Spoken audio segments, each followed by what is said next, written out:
Hello. I hope everybody's well. We are on the book of Judges. And if you'll notice, Judges is a lot like God coming to um, Israel's rescue and them getting through hard times, them conquering things. And they're good for, it seems like about 40 years. And then they intermingle with other groups, start worshiping other gods, they anger God, and then they lose their blessings. So it seems like a continual cycle as I read through here. So we're going to start with Judges 1. After Joshua died, the nation of Israel went to the Lord to receive his instructions. Which of our tribes should be the first to go to war against the Canaanites? They inquired. God's answer came, Judah, and I will give them a great victory. The leaders of the tribe of Judah, however, asked help from the tribe of Simeon. Join us in clearing out the people living in the territory allotted to us, they said, and then we will help you conquer yours. So the army of Simeon went with the army of Judah, and the Lord helped them defeat the Canaanites and Perizzites, so that 10,000 of the enemy were slain at Bezek. King Adonai Bezek escaped, but the Israeli army soon captured him and cut off his thumbs and big toes. I have treated 70 kings in the same manner, and have fed them the scraps under my table, King Adonai Bezek said. Now God has paid me back. He has taken to Jerusalem and died there. Judah had conquered Jerusalem and massacred its people, setting the city on fire.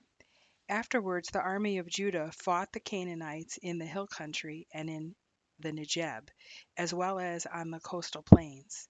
Then Judah marched against the Canaanites in Hebron, formerly called Kiriath Arba, destroying the cities of Sheshai, Ahiman, and Talmai. Later they attacked the city of Debir, formerly called Kiriath Sepher. Who will lead the attack against Debir? Caleb challenged them.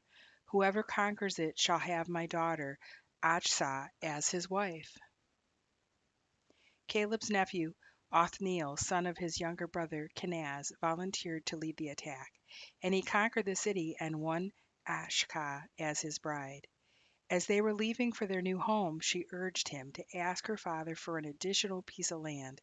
She dismounted from her donkey to speak to Caleb about it. What do you wish? He asked, and she replied, You have been kind enough to give me land in the Negeb, but please give us springs of water too. So Caleb gave her the upper and lower springs. When the tribe of Judah moved into its new land in the Negeb desert south of Arad, the descendants of Moses' father-in-law, members of the Kenite tribe, accompanied them. They left their homes in Jericho, the city of palm trees, and the two tribes lived together after that. Afterwards, the army of Judah joined Simeon's, and they fought the Canaanites at the city of Zephath and massacred all its people. So now the city is named Hormah, meaning massacred. The army of Judah also conquered the cities of Gaza, Ashkelon, and Ekron with their surrounding villages. The Lord helped the tribe of Judah exterminate the people of the hill country, though they failed in their attempt to conquer the people of the valley, who had iron chariots. The city of Hebron was given to Caleb as the Lord had promised, so Caleb drove out the inhabitants of the city. They were descendants of the three sons of Anak. The tribe of Benjamin failed to exterminate the Jebusites living in their part of the city of Jerusalem, so they still live there today, mingled with the Israelis. As for the tribe of Joseph, they attacked the city of Bethel, formerly known as Luz, and the Lord was with them. First they went scouts, who captured a man coming out of the city. They offered to spare his life and that of his family if he would show them the entrance passage through the wall. So he showed them how to get in, and they massacred the entire population, except for this man and his family.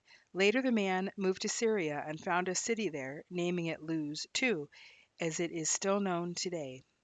The tribe of Manasseh failed to drive out the people living in Bethshean, Tanakh, Dor, Ibleam, Megiddo, with their surrounding towns, so the Canaanites stayed there. In later years, when the Israelis were stronger, They put the Canaanites to work as slaves, but never did force them to leave the country. This was also true of the Canaanites living in Gezer. They still live among the tribe of Ephraim. And the tribe of Zebulun did not massacre the people of Kitron or Nahalal, but made them their slaves. Nor did the tribe of Asher drive out the residents of Acco, Sidon, Alab, Ashzib, Helbah, Aphek, or Rehob. So the Israelites still live among the Canaanites, who were the original people of that land. And the tribe of Naphtali did not drive out the people of Beth Shemesh or of Beth Anath. So these people continue to live among them as servants. As for the tribe of Dan, the Amorites forced them into the hill country and wouldn't let them come down into the valley. But when the Amorites later spread into Mount Heres, Ajalon and Shaalbim, the tribe of Joseph conquered them and made them their slaves. The boundary of the Amorites begins at the ascent of Scorpion Pass, runs to a spot called the Rock, and continues upward from there. One day the angel of the Lord arrived at Boshim, coming from Gilgal, and announced to the people of Israel, I brought you out of Egypt into this land that I promised to your ancestors, and I said that I would never break my covenant with you if you on your part would make no peace treaties with the people living in this land. I told you to destroy their heathen altars. Why have you not obeyed? And now, since you have broken the contract, it is no longer in effect, and I no longer promise to destroy the nations living in your land. Rather, they shall be thorns in your sides, and their gods will be a constant temptation to you. The people broke into tears as the angel finished speaking. So the name of that place was called Boshim, meaning the place where people wept. Then they offered sacrifices to the Lord. When Joshua finally disbanded the armies of Israel, the tribes moved into their new territories and took possession of the land. Joshua, the man of God, died at the age of 110 and was buried at the edge of his property in Timnath-heres in the hill country of Ephraim, north of Mount Gaash. The people had remained true to the Lord throughout Joshua's lifetime and as long afterward as the old men of his generation were still living, those who had seen the mighty miracles the Lord had done for Israel. But finally, all the generations died, and the next generation did not worship Jehovah as their God, and did not care about the mighty miracles he had done for Israel. They did many things that the Lord had expressly forbidden, including the worshiping of heathen gods.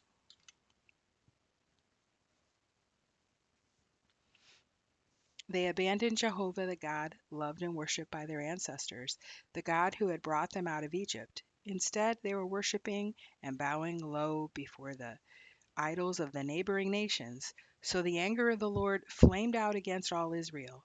He left them to the mercy of their enemies, for they had departed from Jehovah and were worshiping Baal and Ashtaroth idols.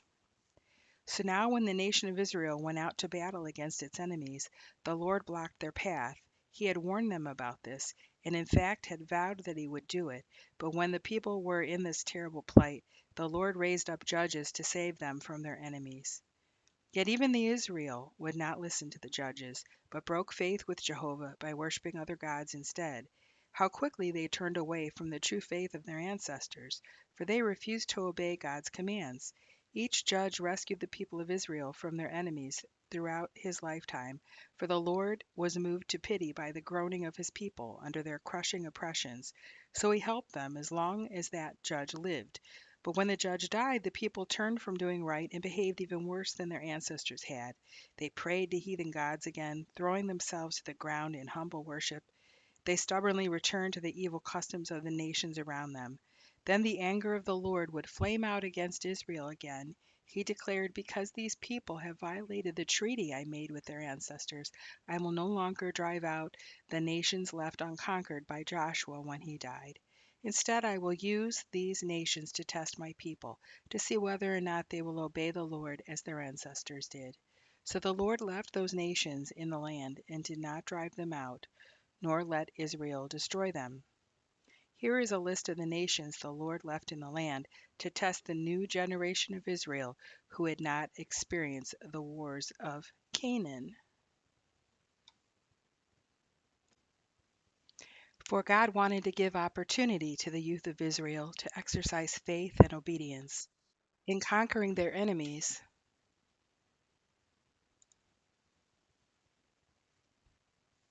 the Philistines, 5 cities, the Canaanites, the Sidonians, the Hivites living in Mount Lebanon, from Baal Hermon to the entrance of Hamath. These people were a test to the new generation of Israel to see whether they would obey the commandments the Lord had given to them through Moses. So Israel lived among the Canaanites, Hittites, Hivites, Perizzites, Amorites, and Jebusites. But instead of destroying them, the people of Israel intermarried with them. The young men of Israel took their girls as wives, and the Israeli girls married their men. As soon Israel was worshiping their gods. So the people of Israel were very evil in God's sight, for they turned against Jehovah their God and worshipped Baal and the Asheroth idols. Then the anger of the Lord flamed out against Israel, and he let King Cushan Rishathaim of eastern Syria conquer them. They were under his rule for 8 years. But then Israel cried out to the Lord. He gave them Caleb's nephew, Othniel, son of Kenaz, Caleb's younger brother, to save them. The Spirit of the Lord took control of him, and he reformed and purged Israel, so that when he led the forces of Israel against the army of King Cushan Rishathaim, the Lord helped Israel conquer him completely. Then, for 40 years under Othniel, there was peace in the land. But when Othniel died, the people of Israel turned once again to their sinful ways. So God helped King Eglon of Moab to conquer part of Israel at that time. Allied with him were the armies of the Ammonites and the Amalekites. These forces defeated the Israelis and took possession of Jericho, often called the City of Palm Trees.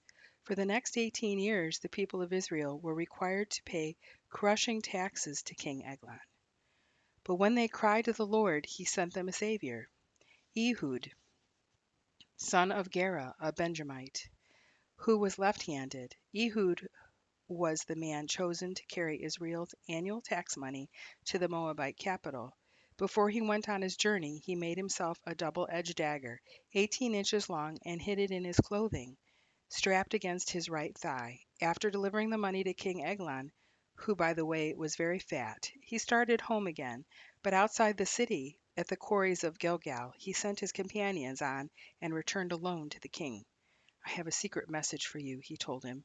The king immediately dismissed all those who were with him, so that he could have a private interview. Ehud walked over to him as he was sitting in a cool upstairs room and said to him, "It is a message from God." King Eglon stood up at once to receive it, whereupon Ehud reached beneath his robe with his strong left hand, pulled out the double-bladed dagger strapped against his right thigh, and plunged it deep into the king's belly. The hilt of the dagger disappeared beneath the flesh, and the fat closed over it as the entrails oozed out. Leaving the dagger there, Ehud locked the doors behind him and escaped across an upstairs porch. When the king's servants returned and saw the doors were locked, they waited, thinking that perhaps he was using the bathroom. But when after a long time he still didn't come out, they became concerned and got a key. And when they opened the door, they found their master dead on the floor. Meanwhile, Ehud had escaped past the quarries to Serah. When he arrived in the hill country of Ephraim, he blew a trumpet as a call to arms, and mustered an army under his own command. "Follow me," he told them, "for the Lord has put your enemies, the Moabites, at your mercy." The army then proceeded to seize the fords of the Jordan River near Moab, preventing anyone from crossing. Then they attacked the Moabites and killed about 10,000 of the strongest and most skillful of their fighting men, letting no one escape. So Moab was conquered by Israel that day, and the land was at peace for the next 80 years. The next judge after Ehud was Shamgar, son of Anath. He once killed 600 Philistines with an ox goad, thereby saving Israel from disaster. After Ehud's death, the people of Israel again sinned against the Lord. So the Lord let them be conquered by King Jabin of Hazor. in Canaan. The commander-in-chief of his army was Sisera, who lived in Hareseth Hagoim. He had 900 iron chariots and made life unbearable for the Israelis for 20 years. But finally they begged the Lord for help. Israel's leader at the time, the one who was responsible for bringing the people back to God, was Deborah, a prophetess, the wife of Lapidoth. She held court at a place now called Deborah's Palm Tree, between Ramah and Bethel in the hill country of Ephraim, and the Israelites came to her to decide their disputes. One day she summoned Barak, son of Abinoam, who lived in Kadesh in the land of Naphtali, and said to him, "The Lord God of Israel has commanded you to mobilize 10,000 men from the tribes of Naphtali and Zebulun. Leave them to Mount Tabor to fight King Jabin's mighty army with all his chariots under General Sisera's command. The Lord says, I will draw them to the Kishon River, and you will defeat them there. I'll go, but only if you go with me," Barak told her. "All right," she replied, "I'll go with you, but I'm warning you now that the honor of conquering Sisera will go to a woman instead of to you." So she went with him to Kadesh. When Barak summoned the men of Zebulun and Naphtali to mobilize at Kadesh, 10,000 men volunteered, and Deborah marched with them. Heber the Kenite and Kenites were the descendants of Moses' father-in-law Hobab, had moved away from the rest of his clan, and had been living in various places as far away as the Oak of Zanammin near Kadesh.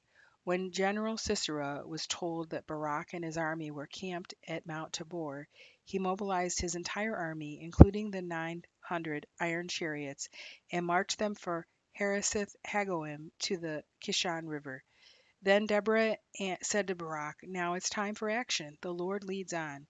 He has already delivered Sisera into your hand." So Barak led his 10,000 men down the slopes of Mount Tabor into battle. Then the Lord threw the enemy into a panic. Both the soldiers and the charioteers and Sisera leaped from his chariot and escaped on foot. Barak and his men chased the enemy and the chariots as far as Hareseth Hagoim, until all of Sisera's army was destroyed. Not one man was left alive. Meanwhile, Sisera had escaped to the tent of Jael, the wife of Heber the Kenite, for there was a mutual assistance agreement between King Jabin of Hazor and the clan of Heber. Jael went out to meet Sisera and said to him, "Come into my tent, sir. You will be safe here in our protection. Don't be afraid." So he went into her tent, and she covered him with a blanket. "Please give me some water," he said, "for I am very thirsty." So she gave him some milk and covered him again. "Stand in front of the door of the tent," he told her, "and if anyone comes by looking for me, tell them that no one is here." Then Jael took a sharp tent peg and a hammer, and quietly, creeping up to him as he slept, she drove the peg through his temples and into the ground. And so he died, for he was fast asleep from weariness. When Barak came by looking for Sisera, Jael went out to meet him and said, "Come, and I will show you the man you were looking for." So he followed her into the tent and found Sisera lying there dead, with a tent peg through his temples. So that day the Lord used Israel to subdue King Jabin of Canaan, and from that time on Israel became stronger and stronger against King Jabin, until he and all of his people were destroyed. Then Deborah and Barak sang this song about the wonderful victory. And we are going to continue this wonderful song in the next video. And I pray that God blesses you. Thank you for joining me. And if you could, please go in and subscribe to my channel and like this video. I'm trying to reach 1,000 subscribers. I am committing myself to this Bible reading completely. So as far as recording these videos go, I'm glad that you can join me, and thank you for supporting my channel.